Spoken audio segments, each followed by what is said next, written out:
মোহতারাম হাজিরিন,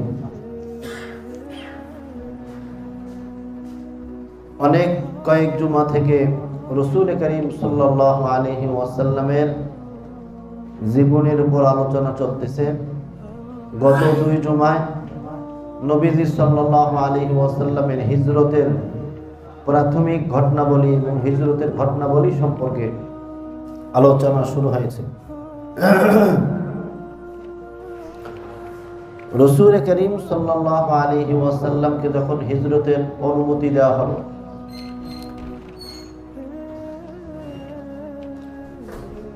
আম্মা জান আয়েশা সিদ্দিকা রাদিয়াল্লাহু তাআলা আনহা বলেন, নবীজি মুসলমানদেরকে বললেন যে আমাকে হিজরতের স্থান দেখানো হয়েছে, সেটা হলো মদিনাতুল মুনাওয়ারা, তোমরা সেখানে হিজরত করো।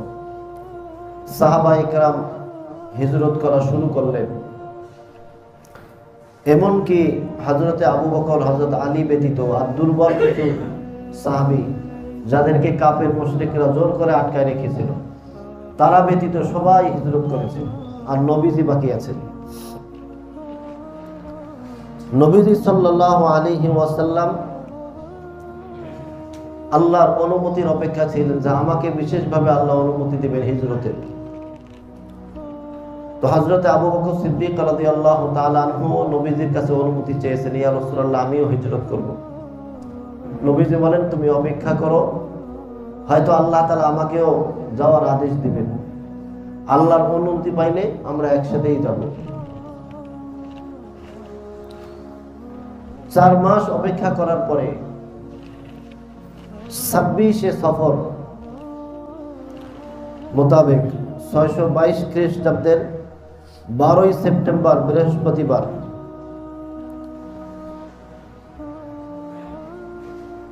নবীজি সাল্লাল্লাহু আলাইহি ওয়াসাল্লাম এদিকে হযরত আবু বকর বললেন, তুমি প্রস্তুতি নাও। আর মক্কার মুশরিকরা এই দিন তারা দারুন নাদওয়াতে মুহাম্মদুর রাসূলুল্লাহ সাল্লাল্লাহু আলাইহি ওয়াসাল্লামকে হত্যার জন্য ষড়যন্ত্র মিটিং ডাকলো। তারাও অতিষ্ঠ হয়ে গেছে যে এই মক্কার মুসলমানরা যখন মদিনায় যাবে, মদিনায় যদি শক্তি অর্জন করে, তারা তো এক সময় আমাদের উপর আক্রমণ করে আমাদেরকে সমূলে উৎপাদন করে দিবে। এজন্য তাদের নেতা মুহাম্মদকে যদি শেষ করে দেওয়া যায়, তাহলেই তো সব শেষ। তো তাদের এই ষড়যন্ত্রের মধ্যে ইবলিস শয়তান, সেও একটা মানুষের আকৃতি নিয়ে একদম বড় জুব্বা টুব্বা পইরা সেও উপস্থিত দারুন নাদওয়ার মধ্যে। লোকেরা জিজ্ঞাসা করলো, আপনাকে আমরা চিনতেছি না, আপনি কে? সে বলে, আমি শায়েখে নজদ এলাকা থেকে আমি আপনাদের কথা শুনে এসেছি। শুনেছি যে আপনারা মুহাম্মাদের ব্যাপারে একটা জরুরি পরামর্শ রেখেছেন। আমিও আপনাদেরকে সহযোগিতা করার জন্য, আপনাদেরকে সুপরামর্শ দেওয়ার জন্য আমি এসেছি। তখন তারা ইবলিসকে বললেন, ঠিক আছে, আপনি ভিতরে আসেন। ভিতরে এসে বসলো। তাদের মিটিং শুরু হয়ে গেল, অ্যাসেম্বলি শুরু হয়ে গেল। আবুল আসওয়াদ নামে একজন কাফির, সে বলল যে আমরা মুহাম্মদকে আমাদের এলাকা থেকে বের করে দেব। সে অন্য এলাকায় গেলে আর আমাদের এলাকার লোকদেরকে মুসলমান বানাইতে পারবে না। তখন ইবলিস শয়তান বলল, না, আপনাদের এই খেয়ালটা ভালো মনে হইতেছে না, কারণ আপনারা জানেন মুহাম্মাদের কথার মধ্যে মিষ্টি আছে, মুহাম্মাদের কথার মধ্যে মায়া আছে, মুহাম্মাদের কথার মধ্যে জাদু আছে। উনি অন্য এলাকায় যে মানুষকে এমনভাবে দাওয়াত দিবে তারা মুসলমান হবে, আবার আপনাদের এলাকা থেকেও মানুষ যাবে, আস্তে আস্তে পুরা এলাকা সে ক্যাপচার করে ফেলবে। অন্য কোন সিদ্ধান্ত নেন আপনারা। তখন আবুল বুখতারি নামে একজন কাফের লিডার, সে বলল, তো আমরা মুহাম্মদকে বন্দী করে রাখবো, একটা ঘরের মধ্যে বন্দী করে রাখবো, কোনো খাবার টাবার থাকবে না, ভেতর বাহির থেকে আমরা তালা দিয়ে রাখবো, তার অনুসারীরাও জানতে পারবে না। এক পর্যায়ে সে না খেয়ে সেখানে মারা যাবে। তখন শাইখে নজদি ওই ইবলিস শয়তান, সবাই বিভিন্ন কথা বলল, শাইখে নজদি ইবলিস শয়তান সে বলল, না এটাও করা ঠিক হবে না, কারণ তোমরা যদি তাকে বন্দি করে রাখো, ওই বন্দি ঘরের ভিতর থেকেও এই খবর পৌঁছে যাবে মুহাম্মাদের অনুসারীদের কাছে যে মুহাম্মদ সাল্লাল্লাহু আলাইহি ওয়াসাল্লামকে বন্দি করে রাখা হয়েছে। তখন তার অনুসারীরা একত্রিত হয়ে তোমাদের উপর আক্রমণ করবে। তখন সবাই বলল কি করা যায়। এবার আবু বকর রাদিয়াল্লাহু আবু জেহেল একটা পরামর্শ দিল, তাহলে কোনোটাই যদি না হয় তাহলে আমরা মুহাম্মদকে হত্যা করে ফেলি, নাউজুবিল্লাহ। তবে এই হত্যাটা এমন ভাবে করতে হবে যাতে করে কেউ কোনো অভিযোগ করতে না পারে।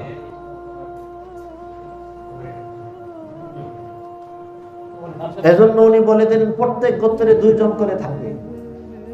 মুহাম্মাদের গোত্রের 2 জন, সব আরবের যত গোত্র আছে সকল গোত্রে 2 জন করে থাকবে। ওই 2 জন করে এই হত্যার মধ্যে অংশগ্রহণ করবে, যাতে করে মুহাম্মদকে হত্যা করার পরে কেউ কোনো অভিযোগ করতে না পারে, কারণ সব গোত্রের লোক তো এখানে ছিল। এবার শাইখে নজদি ইবলিস শয়তান বলল, হ্যাঁ এই পরামর্শ এটা ঠিক আছে, এটাই করা হবে। মক্কার মুশরিকরা নবীজি সাল্লাল্লাহু আলাইহি ওয়াসাল্লামকে হত্যা করার জন্য এই ষড়যন্ত্র এবং এই হীন সিদ্ধান্ত তারা নিয়ে দারুন নাদওয়া থেকে তাদের মিটিং শেষ করে দিল।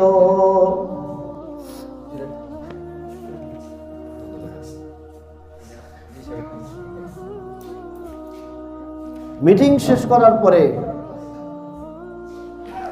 তারা সেখান থেকে চলে গেল, কিভাবে মুহাম্মদকে হত্যা করা যাবে এরকম একটা সিদ্ধান্ত তাদের হলো। আর নবীজি সাল্লাল্লাহু আলাইহি ওয়াসাল্লাম আবু বকরকে বললেন, আবু বকর তুমি প্রস্তুতি নাও। হযরত আবু বকর সিদ্দিক রাদিয়াল্লাহু তাআলা বাবলা গাছের ডালপালা খায় 2টা ভালো উটনি মোটা তাজা বানাইছে হিজরত করার জন্য। আসলে ওই সময় তো ইসলামের অবস্থা এমন ছিল, মুসলমানরা নির্যাতিত। রাসূল করিম সাল্লাল্লাহু আলাইহি ওয়াসাল্লাম সমস্ত সাহাবায়ে কেরাম মদিনায় হিজরত করছেন, নবীজি কেমন যেন একাই, হযরত আবু বকর আর আলী আছে। এজন্য কোরআনে কারীমের মধ্যে আল্লাহ পাক রব্বুল আলামিন বলেন সূরা ইউসুফের 110 নম্বর আয়াত, আল্লাহ বলেন হাত্তা ইযা স্তাইআসার রাসূলু ওয়া যান্নু আন্নাহুম ক্বাদ কুযিবু জাআহুম নাসরুনা। বলে আমার শুধু মুহাম্মদ না, যে কোনো পয়গম্বর যখন দ্বীনের কাজ করেছেন, দ্বীনের কাজ করার সময় যখনই তারা নৈরাশ হয়েছে, তাদের দাওয়াত তাদের এলাকার গোত্রের লোকেরা শুনে নাই, তারা ধারণা করেছে তাদেরকে মিথ্যা প্রতিপন্ন করা হচ্ছে, জাআহুম নাসরুনা, তাদের নিকটে আল্লাহ পাক রব্বুল আলামিনের সাহায্য এসেছে। বলেন সুবহানাল্লাহ।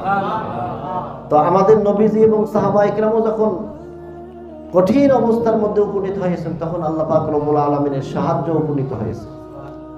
দুনিয়াতে এরকম যখনই মুসলমানরা বিপদে পড়ে আর কোনো সুযোগ থাকে না, তখন আল্লাহর সাহায্য তাদের উপর আসে। যেমন হযরত ইব্রাহিম আলাইহিস সালাতু ওয়াস সালাম, উনিও কিন্তু হিজরত করেছিলেন। ইব্রাহিম আলাইহিস সালাতু ওয়াস সালামের দাওয়াত যখন ওনার কওম শুনতেছে না, তখন উনি সিরিয়ায় হিজরত করেছিলেন। কোরআনে কারীমের মধ্যে আল্লাহ পাক রব্বুল আলামিন বলেন, ওয়াকালা ইন্নী মুহাজিরুন ইলা রাব্বি ইন্নাহু হুয়াল আজিজুল হাকীম। হযরত ইব্রাহিম বলেন, তোমরা যদি আমার কথা না শুনো, তাহলে আমি আমার রবের দিকে, আমার রবের কথা আমি হিজরত করতেছি সিরিয়ায়। নিশ্চয়ই আমার রব পরাক্রমশালী প্রজ্ঞাময়। তো হযরত ইব্রাহিম যখন হিজরত করেছেন, তখন সিরিয়ায় যে ওনার সাঙ্গপাঙ্গ, ওনার অনুসারী আরো বেশি হয়েছে। ইসলাম আরো ওই সময়ের হযরত ইব্রাহিমী ধর্মের শক্তি আরো বেশি হয়েছে। এমনি ভাবে আমাদের নবীজি সাল্লাল্লাহু আলাইহি ওয়াসাল্লাম যখন মদিনায় হিজরত করেছেন, নবীজি মদিনায় হিজরত করার পরেও কিন্তু ইসলামের শক্তি বেড়ে গিয়েছে। তো নবীজি সাল্লাল্লাহু আলাইহি ওয়াসাল্লামকে হত্যা করার জন্য মুশরিকরা 11 জন লোককে নির্ধারণ করলো। মক্কার বাছাই করা বড় বড় সন্ত্রাসী, বড় বড় লিডার, বড় বড় শক্তিশালী লোক তারা নির্ধারণ করলো যে এই 11 জন মুহাম্মদকে একসাথে যে হত্যা করবে। নবীজি সাল্লাল্লাহু আলাইহি ওয়াসাল্লামকে হত্যা করার জন্য তারা রাতের বেলা এসে বাড়ি ঘেরাও করে রাখলো। নবীজি সাল্লাল্লাহু আলাইহি ওয়াসাল্লাম ওই দিন আল্লাহ পাক রব্বুল আলামিনের ইশারায় নিজের বিছানায় নিজে শয়ন করেন নাই। হযরত আলী রাদিয়াল্লাহু তাআলা আনহুকে বলছেন, আলী তুমি আমার চাদরটা গায়ে দিয়ে তুমি এখানে শয়ন করো। আল্লাহ পাক রব্বুল আলামিনের ইশারা আছে, তারা তোমার কোনো ক্ষতি করতে পারবে না। হযরত আলী রাদিয়াল্লাহু তাআলা আনহু নবীজির বিছানায় শয়ন করলেন। মক্কার বড় বড় লিডাররা নবীজির বাড়ি ঘেরাও করেছেন। তারা চিন্তা করেছেন রাত যখন গভীর হবে, দুপুর রাত হবে, তখন তারা একসাথে মুহাম্মদকে আক্রমণ করে দুনিয়া থেকে বিদায় করে দিবে। নবীজি সাল্লাল্লাহু আলাইহি ওয়াসাল্লাম রাত যখন গভীর হয়ে গেল, নবীজি সাল্লাল্লাহু আলাইহি ওয়াসাল্লাম হাতের মধ্যে এক মুষ্টি বালু নিলেন। বালু নেওয়ার পরে ওই বালুগুলা যখন হাতে নিয়েছেন, নবীজি সূরা ইয়াসিনের একটা আয়াত পাঠ করতেছিলেন, ওয়াজাহান্না মিন বাইনি আইদিহিম সাদ্দা ওয়া মিন খালফিহিম সাদ্দা ফাআগশাইনাহুম ফাহুম লা ইউবসিরুন। এই আয়াত নবীজি পাঠ করলেন আর বালুগুলোর মধ্যে ফু দিয়া ওই বালুগুলা মক্কার মুশরিকরা যে নবীজির বাড়ি ঘেরাও করছে ওদের চোখের মধ্যে দিয়ে দিয়েছে। আর আল্লাহর হুকুমে সব বালু ওদের চোখের মধ্যে এমন ভাবে পড়ছে, ওরা চোখ নিয়ে ব্যস্ত ছিল, মাঝখানে নবীজি বের হয়ে গেছেন। বলেন সুবহানাল্লাহ। ওয়াজআলনা মিন বাইনি আইদিহিম সাদ্দা। আল্লাহ বলেন তারা তো নবীজির সামন দিয়ে পিছন দিয়ে এরকম প্রাচীর এর মতো ঘেরাও করেছিল। ফাআগশাইনাহুম, আল্লাহ বলেন আমি তাদের চোখগুলোকে চোখের মধ্যে আবরণ দিয়ে দিলাম। ফাহুম লা ইউবসিরুন, ফলে তারা আমার মুহাম্মদকে, আমার নবীকে তারা দেখতে পারে নাই। সুবহানাল্লাহ। নবীজি যখন এই ধূলিকণা ছিটাইয়া আস্তে করে বের হয়ে হযরত আবু বকরের বাড়িতে সরাসরি চলে গেছে। আবু বকর তো আগে থেকেই প্রস্তুত। 4 মাস আগে যখন নবীজি বলছেন, 4 মাস থেকে হযরত আবু বকর রাতের বেলা ঘুমান না। বলেন সুবহানাল্লাহ। মুহাম্মদুর রাসূলুল্লাহ কখন এসে আমারে ডাক দেন, কখন আমরা হিজরত করব। নবীজির একজন আশিক, নবীজির জন্য দেওয়ানা একজন সাহাবী ছিলেন হযরত আবু বকর। নবীজি যাইয়া আবু বকরকে ডাক দিলেন। আবু বকর একটা ডাক দেওয়ার সাথে নবীজি বলেন, আবু বকর ব্যাপার কি, তোমারে তো বেশি ডাকলাম না, একটা আস্তে করে একটা ডাক দিলাম। বলে, ইয়া রাসূলুল্লাহ আপনি যেদিন আমাকে বলছেন, আমি সেদিন থেকে আর রাতের বেলা কোনোদিন ঘুমাই না। ইয়া রাসূলুল্লাহ আমি চিন্তা করতেছি গভীর রাতে যদি আপনি এসে আমাকে ডাক দেন আর আমি যদি ঘুমন্ত থাকি, আশেপাশের মানুষ শুনবে, টের পাবে, আপনার কষ্ট হবে, এজন্য আমি ঘুমাই না। নবীজিকে নিয়ে হযরত আবু বকর রওনা দিয়ে দিলেন। মক্কা থেকে প্রায় কয়েক মাইল দূরে গারে সৌর ওই জায়গায় যে ওনারা ওই গর্তের মধ্যে অবস্থান নিলেন। এজন্য কোরআনে কারীমের মধ্যে আল্লাহ পাক রব্বুল আলামিন খুব সুন্দরভাবে এই হিজরতের ঘটনাটা উল্লেখ করেছেন। আল্লাহ বলেন, ওয়াইয ইয়ামকুরু বিকাল্লাযীনা কাফারু লিয়াকতুলুকা লিইউসবিতুকা আও ইয়াকতুলুকা আও ইখরিজুকা ওয়া ইয়ামকুরুনা ওয়া ইয়ামকুরুল্লাহু ওয়াল্লাহু খায়রুল মাকিরিন। আল্লাহ বলেন, ও আমার হাবিব, যখন মক্কার মুশরিকরা আপনাকে বন্দী করার জন্য ষড়যন্ত্র করলো, অথবা আপনাকে হত্যা করার জন্য ষড়যন্ত্র করলো, অথবা আপনাকে দেশান্তর করার জন্য ষড়যন্ত্র করলো, আল্লাহ বলেন তারা তো তাদের ষড়যন্ত্র করলো, আর আল্লাহ পাক রব্বুল আলামিনও কৌশল অবলম্বন করেছেন। আল্লাহু খায়রুল মাকিরিন, আর আল্লাহ তাআলা হলেন শ্রেষ্ঠ কৌশলী। বলেন সুবহানাল্লাহ। আল্লাহ যদি কাউকে হেফাজত করতে চান, দুনিয়ার সব মানুষ যদি এক হয়, তাহলে তাকে কোনো ক্ষতি করতে পারবে না। আর দুনিয়ার মানুষ সব যদি এক হইয়া কাউকে সংরক্ষণ করতে চায়, হেফাজত করতে চায়, আর আল্লাহ যদি চান যে তার ক্ষতি হবে, দুনিয়ার কোনো মানুষ তার কোনো উপকার করতে পারবে না। এজন্য আল্লাহর হাবিবকে আল্লাহ তাআলা নিজেই হেফাজত করেছেন। উনি বের হয়ে হযরত আবু বকর সহ বের হয়ে গিয়েছেন। আল্লাহু আকবার। কাফেররা তো এদিকে অপেক্ষায় কখন সকাল হবে, মুহাম্মদকে আমরা আক্রমণ করব, মুহাম্মদ বের হবে। তো সকাল হওয়ার আগেই একজন আগন্তুক এসে বলতেছে, তোমরা কেন এই বাড়িতে ঘেরাও করে আছো? বলে মুহাম্মদকে আমরা হত্যা করব। বলে মুহাম্মদ তো ঘরে নাই, মুহাম্মদ বের হয়ে গেছে। তারা বলে কেমন কেমন, আমরা তো এখানে আছি সবাই, মুহাম্মদ কিভাবে বের হইলো? এটা মিথ্যা কথা। তোমার ঘরে গিয়ে যে দেখি থেকেই মুহাম্মদুর রাসূলুল্লাহ সাল্লাল্লাহু আলাইহি ওয়াসাল্লামের জায়গায় চাদর মোড়া দিয়ে একজন শোয়া আছে। তারা বলছে না, মুহাম্মদ বের হয়নি, মুহাম্মদ শুয়ে আছে। সকালবেলা যখন হযরত আলী ঘর থেকে বের হয়েছেন, তখন বলে আরে মুহাম্মদ কোথায়? তো হযরত আলী রাদিয়াল্লাহু তাআলা বলেন আমি তো জানি না। আসলে হযরত আলীকে নবীজি কিচ্ছু বলেন নাই যে আমি অমুক সময় চলে যাব, এখানে চলে যাব। নবীজি হযরত আবু বকর এবং নবীজির মধ্যে গোপন ছিল। তো হযরত আলীকে তারা কাবা ঘর পর্যন্ত নিয়ে যেয়ে তাকে অনেক টর্চারিং করেছে যে তুমি বলো মুহাম্মদ কোথায়?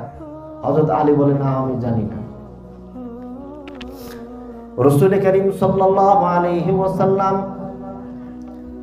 হযরতে আবু বকর সিদ্দিক রাদিয়াল্লাহু তাআলা আনহুকে নিয়ে যখন রওনা হয়েছে, রওনা হওয়ার সময় হযরত আবু বকর সিদ্দিক রাদিয়াল্লাহু তাআলা আনহুর ছেলে আব্দুল্লাহ তাকে বলছেন যে তুমি প্রত্যেকদিন ওই এলাকায় যাবা, গাড়ি সাউর পর্যন্ত যাইয়া এখানকার হালত আমাদেরকে জানাইবা, আমাদের আশেপাশে তুমি ঘোরাফেরা করবা, ওই গর্তের আশেপাশে।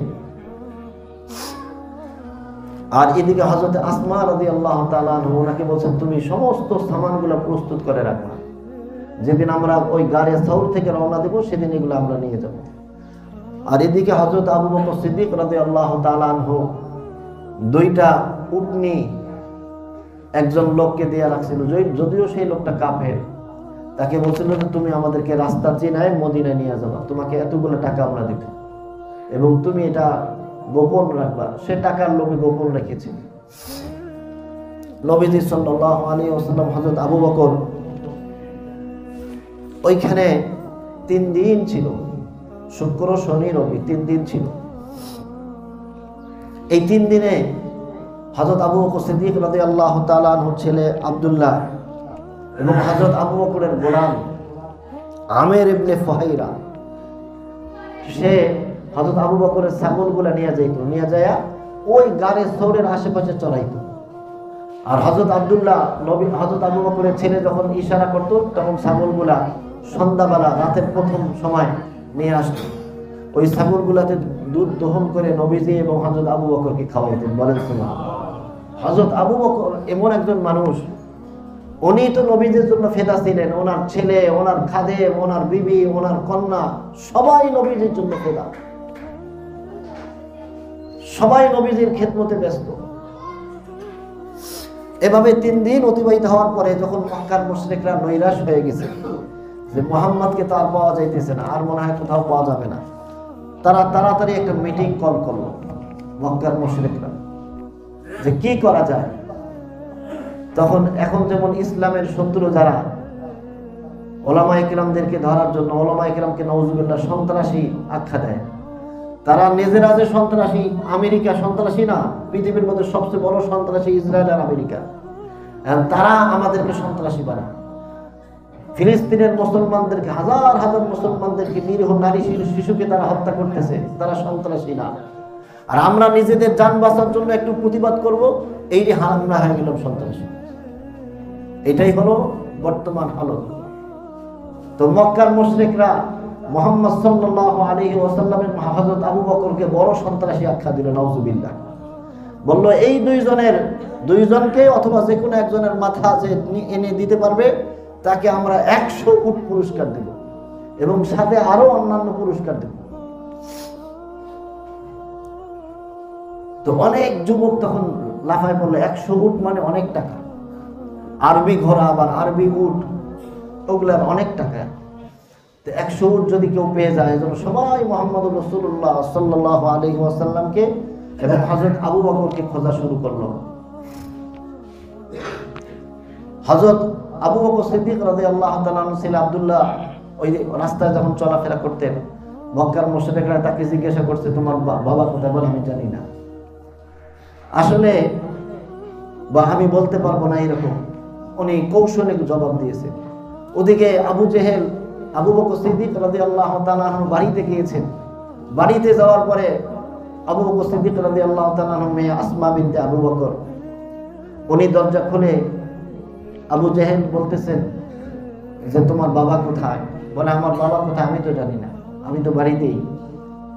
তখন আবু জেহেল ইতিহাসের মধ্যে লেখে হযরত আসমা বিনতে আবু বকর রাদিয়াল্লাহু তাআলা আনহাকে এক জোরে গালের মধ্যে একটা থাপ্পড় দিয়েছে, ওনার কানের বালা পর্যন্ত খুলে গিয়েছে, এত জোরে থাপ্পড় দিয়েছে। ছোট্ট একটা মানুষ, তারপরেও স্বীকার করেন যে আমার বাবা কোথায় আছে। অথবা কোন কোন ঐতিহাসিক বলেছেন যে বলে উনি, ওনার ঈমান এত মজবুত, উনি বলছেন আমার বাবা কোথায় আমি জানি, কিন্তু তোমাকে আমি বলবো। এত সাহস ছিল। তখন হযরত আবু বকর সিদ্দিক রাদিয়াল্লাহু তাআলা দেখতেছেন যে গারে সৌর পর্যন্ত মক্কার মুশরিকরা অনেক যুবক ওখানে গিয়েছে, হাঁটাচলা করতেছে।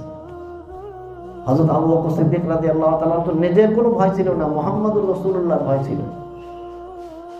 ওই গর্তে যখন রাসূল করিম সাল্লাল্লাহু আলাইহি ওয়াসাল্লাম নামতে যাবেন, আবু বকর বলেন, ইয়া রাসূলুল্লাহ, ইয়া হাবিবাল্লাহ, আপনি আগে নামিয়েন না, আমি আগে নামি, দেখি এখানকার হালত কি রকম। হযরত আবু বকর আগে নেমে গারে সৌরটা পরিষ্কার করেছে, নিজের কাপড়গুলো ছিঁড়ে ছিঁড়ে ওখানে যে গর্ত ছিল সব গর্তগুলো বন্ধ করে দিয়েছে। 2টা গর্ত বাকি ছিল, ওইটাতে ওই ঢাকার জন্য, বন্ধ করার জন্য আর কোনো কিছু পান নাই। নবীজি সাল্লাল্লাহু আলাইহি ওয়াসাল্লাম হযরত আবু বকর গারে সৌরের মধ্যে নেমে, নবীজি হযরত আবু বকরের রানের উপর মাথা রেখে ঘুমায় গিয়েছেন। আর ওই 2টা গর্ত যে ছিল, হযরত আবু বকর একটা পা দিয়ে আর একটা হাত দিয়ে গর্ত 2টা বন্ধ করে রাখছে, যাতে কোনো পোকামাকড় কোনো কিছু বের হয়ে মুহাম্মদুর রাসূলুল্লাহকে আক্রমণ না করে। নবীজি ঘুমাইতেছেন, হযরত আবু বকর জাগনা। এমন সময় ওই গর্তগুলো থেকে সাপ অথবা বিচ্ছু হযরত আবু বকরের হাতে পায়ে কামড় দিয়েছে। নবীজি সাল্লাল্লাহু আলাইহি ওয়াসাল্লাম ঘুমান। হযরত আবু বকরের শরীরে এত ব্যথায় কাতর হয়ে ওনার চোখ দিয়ে পানি পড়তেছে। তো 2-1 ফোঁটা পানি, চোখের পানি হযরত মুহাম্মদুর রাসূলুল্লাহর মুখের মধ্যে, গালের মধ্যে পড়ে গেছে। নবীজির ঘুম ভেঙে গিয়েছে। নবীজি বলেন, আবু বকর ব্যাপার কি, কাঁদো কেন? আবু বকর বলেন, ইয়া রাসূলুল্লাহ, ইয়া হাবিবাল্লাহ, 2টা গর্ত খোলা ছিল, এই গর্ত থেকে হয়তো কোনো সাপ অথবা বিচ্ছু আমাকে কামড় দিয়েছে। নবীজি তখন নিজের থুতু মোবারক নিয়ে হযরত আবু বকরকে দিলেন যে তোমার এই জায়গায় তুমি লাগাও। নবীজির থুতু দেওয়ার সাথে সাথে হযরত আবু বকর পুরো সুস্থ হয়ে গিয়েছে। বলেন সুবহানাল্লাহ। নবীজির মুআজিজা, নবীজির থুতু মোবারকও মুআজিজা ছিল। হযরতে আবু বকর সিদ্দিক রাদিয়াল্লাহু তাআলা আনহু নবীজিকে বলেন, ইয়া রাসূলুল্লাহ, এই তো মক্কার মুশরিকরা হাঁটা চলা করতেছে, তাদের পা আমি দেখতেছি। নবীজি বলেন, আবু বকর, ইন্নাল্লাহা মা'ানা। কোরআনে কারীমের মধ্যে সূরা তাওবা 40 নম্বর আয়াতের মধ্যে আল্লাহ বলেন, ইল্লা ইয়ানসুরুহু ফাকাদ নাসারাহুল্লাহু ইয আখরাজাহুল্লাযীনা কাফারু সানিয়া ইসনাইনি ইয হুমা ফিল গার ইয ইয়াকুলু লিসাহিবিহি লা তাহজান ইন্নাল্লাহা মা'ানা। আল্লাহ বলেন, যখন আমার নবীকে এবং সাহাবায়ে কেরামকে তারা সাহায্য বন্ধ করে দিল, আল্লাহ তাআলা তাদেরকে সাহায্য করেছেন যখন তারা আমার নবীকে এবং সাহাবায়ে কিরামকে তাদের এলাকা থেকে বের করে দিয়েছেন। আসলে বের করে মানে কি, এমন নির্যাতন করছেন বের হওয়ার মতোই। আল্লাহ বলেন তখন আমি তারা যে দুইজন ছিল, হযরত আবু বকর এবং মুহাম্মদ, আমি তাদের একজন ছিলাম। বলেন সুবহানাল্লাহ। ইদহুমা ফিল গার, যখন তারা গর্তের মধ্যে ছিল, আমার নবী তার সাথীকে সান্ত্বনা দিয়েছেন। ইয়াকুলু লি সাহিবিহি, তার সাথীকে বলেছেন, লা তাহজান আবু বকর, তুমি টেনশন করিও না, ইন্নাল্লাহা মা'না, নিশ্চয় আল্লাহ আমাদের সাথে আছে। আসলেই যারা আল্লাহর উপর ভরসা করে তাদের সাহায্যে কে থাকে? আল্লাহ থাকে। দুনিয়ার কোনো মানুষ সাহায্য করুক আর না করুক, দুনিয়ার কোনো মানুষ তাদের ক্ষতি করলে চাইলে পারবে না, আল্লাহ আছেন। আল্লাহ বলেন ফাআনজালাল্লাহু সাকিনাতাহু আলাইহি ওয়া আইয়াদাহু বিজুনুদিহি লাম তারাউহা। আল্লাহ বলেন আমি তাদের অন্তরকে মজবুত করলাম এবং তাদেরকে এমন ভাবে সাহায্য করলাম যেই সাহায্যকারীকে দেখা যায় না। وجعل كلمة الذين كفروا السفلى وكلمة الله هي العليا والله عزيز حكيم। আল্লাহ বলেন আমি কাফের মুশরিকদের দাওয়াত কালিমাকে নিচু করে দিলাম আর ইসলামকে আমি উঁচু করে দিয়েছি। বলেন সুবহানাল্লাহ। হযরত আবু বকর সিদ্দিক রাদিয়াল্লাহু তাআলা আনহু কে নবীজি সাল্লাল্লাহু আলাইহি ওয়াসাল্লাম বললেন, উসকুত ইয়া আবু বকর, ও আবু বকর চুপ করো, তুমি যে কথা বলতেছো যদি কাফের মুশরিকরা শুনে যায়। ইসনানি, আমরা তো আছি, আর আল্লাহু সালিসুহুমা, আমরা দুইজন আছি, আল্লাহ তৃতীয়জন আমাদের সাথে আছে। কোন কোন হাদিসের মধ্যে আসছে, মা যন্নুকা ইয়া আবু বকর, ও আবু বকর তোমার কি ধারণা, বি ইসনাইনি আল্লাহু সালিসুহুমা, যদি কোথাও দুইজন মানুষ থাকে আর তাদের সাথে তৃতীয়জন আল্লাহ থাকেন তাহলে তাদের কোনো টেনশন আছে? হযরত আবু বকর বলেন, ইয়া রাসূলুল্লাহ, তাদের তো কোনো টেনশন নাই। নবীজি বলেন, আমরা দুইজনের সাথে, আমাদের সাথে আল্লাহ আছেন, তোমার কোনো টেনশন নাই। বলেন সুবহানাল্লাহ। এভাবে নবীজিকে আল্লাহ হেফাজত করেছেন। শুধু নবীজিকে না, কিয়ামত পর্যন্ত যারাই ঈমানদার হবে, যারাই আল্লাহ ওয়ালা হবে, যারাই আল্লাহর উপর ভরসা করবে, তাদেরকে হেফাজত কে করবেন? আল্লাহ। এই ঈমান মজবুত থাকতে হবে। পারবো তো ইনশাআল্লাহ? ইসলামের জন্য এরকম ত্যাগ এবং কষ্ট স্বীকার করতে রাজি আছি তো সবাই? আল্লাহ তাআলা আমাদের সকলকে তৌফিক দান করুন। ওয়া আখিরু দাওয়ানা আনিল হামদুলিল্লাহি রাব্বিল আলামিন।